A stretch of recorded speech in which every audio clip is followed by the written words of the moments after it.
Bonjour à toutes, bonjour à tous, bienvenue à notre nouvel écho du jour.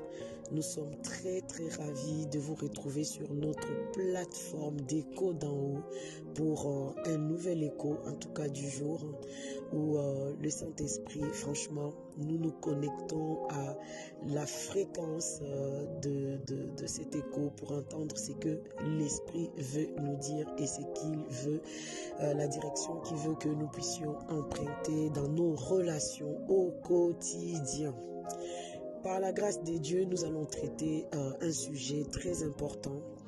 L'auteur du livre d'Hébreux nous dit que le mariage soit honoré de tous et les lits conjugales exempts de toute souillure. Bon, on ne va pas prendre la deuxième partie du verset, mais nous allons réfléchir sur la première partie.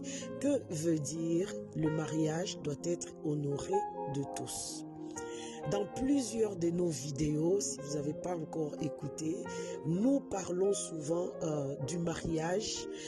Qu'est-ce que c'est? On a donné la définition du mariage dans plusieurs vidéos ou audios déjà qu'on a eu à faire. Donc, nous vous invitons d'aller sur notre page YouTube ou sur notre podcast sur Spotify pour aller réécouter. Et n'hésitez pas de liker, de partager parce que vraiment quelqu'un a besoin d'entendre ces messages. C'est pas pour nous, mais vraiment nous sommes convaincus que le peuple de Dieu a besoin de s'asseoir sur la vérité et de marcher dans la lumière. Donc le mariage, on l'a dit, on l'a redit, on n'arrêtera pas de le redire. Le mariage est une fusion de deux personnes qui deviennent une seule personne. Ils deviennent une seule personne et cette entité est unique au monde. Ça n'existe nulle part ailleurs. C'est que ces messieurs et ces dames sont devenus l'entité qu'ils ont formée, le couple qu'ils ont formé. Il n'y en a pas deux sur la surface de la terre. Les paramètres de ces deux vies qui sont rassemblées ont été rassemblés pour un but que Dieu lui-même leur a fixé. Donc, leur fonctionnement va se baser sur l'unité, l'unité ou unicité si on veut. Et c'est un fonctionnement comme à huis clos. Ce fonctionnement-là est appelé à atteindre des objectifs que Dieu a mis au-dedans d'eux. Mais lorsque les relations qui gravitent autour de ces couples-là ne respectent pas, n'honorent pas cette entité, leur fonctionnement, leur vision, là où ils vont, leur aspiration, si toutes les personnes qui gravitent, parents, enfants, amis, cousins, grands-parents, patrons, famille élargie, tout ce qu'on veut, toute autre relation qui gravite autour du couple, autour de cette entité, lorsqu'ils ne respectent pas l'unicité de ces deux personnes, ils sont en train de déshonorer le mariage. Ils sont en train de déshonorer. Et ce déshonneur-là va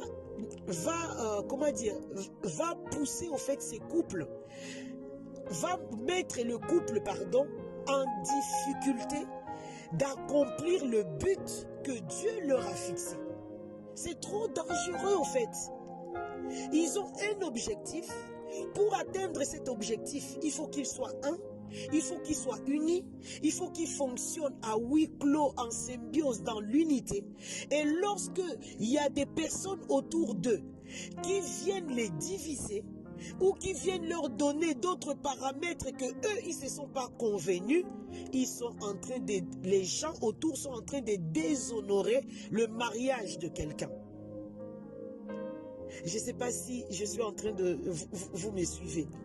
Lors d'une publication, on a déjà parlé d'une publication comme ça, le titre c'est la place des amis dans le couple. C'est vrai qu'on a mis le titre la place des amis dans le couple, mais en réalité ça parle de n'importe quelle relation qui peut graviter autour du couple.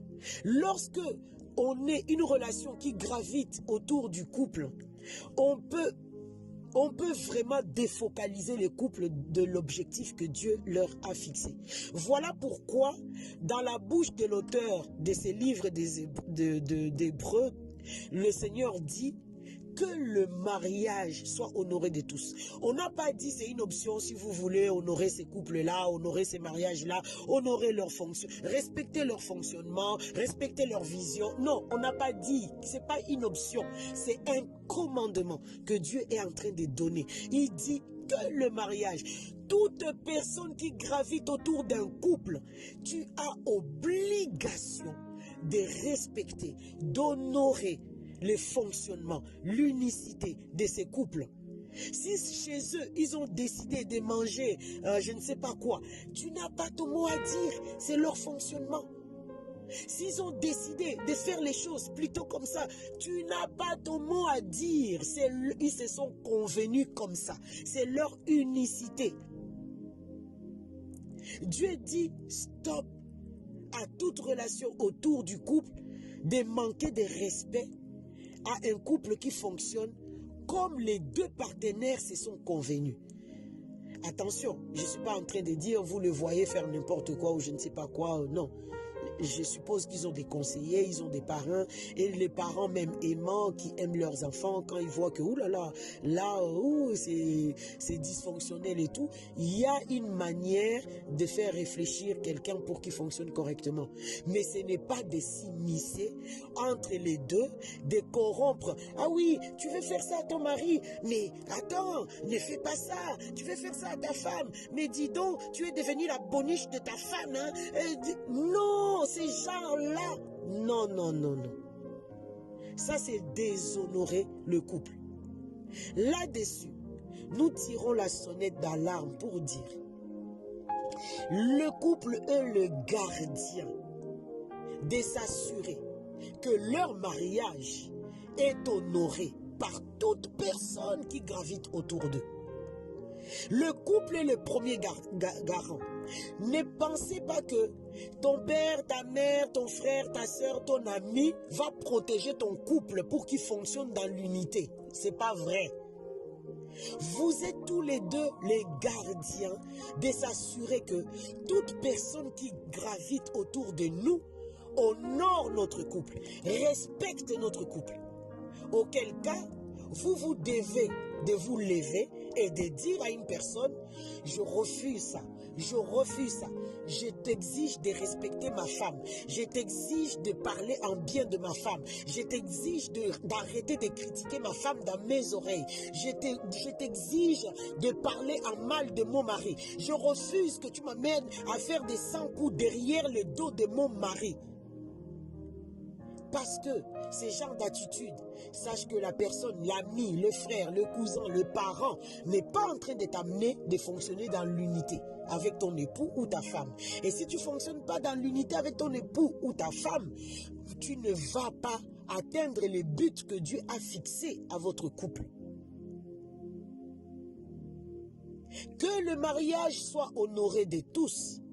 Premièrement, nous tous qui gravitons autour d'un couple ou un autre, nous devons de respecter ces couples-là, cette entité-là. Nous ne devons pas aller jouer aux troubles faits. Nous ne sommes pas là pour aller les diviser. Nous ne sommes pas là pour aller les manipuler. Et ça vaut aussi pour les couples qui ne sont pas encore formés, hein, les gens qui manipulent derrière. Et aux couples, d'être vigilants, de faire respecter leur couple auprès de tout ce qui peut graviter autour d'eux. Que la sagesse d'en haut nous soit communiquée pour qu'on puisse imposer le respect et l'honneur à notre couple vis-à-vis de toute personne qui gravite autour de nous. Si ce n'est pas possible, sortez la personne de votre cercle. Que la sagesse nous soit communiquée. Nous vous prions, nous vous supplions, partagez. Cliquez sur les notifications YouTube pour que vraiment un grand nombre puisse bénéficier de ces vérités qui va libérer nos relations et qui va nous aider à rentrer dans la dynamique des couples qui fonctionnent selon la pensée de Dieu. Allez sur nos liens YouTube, podcast sur Spotify, sur nos pages Instagram ou encore cliquez sur les liens pour intégrer le groupe Écho d'en haut. Que le Seigneur vous bénisse vraiment abondamment. Dans le nom de Jésus, nous avons prié. Amen.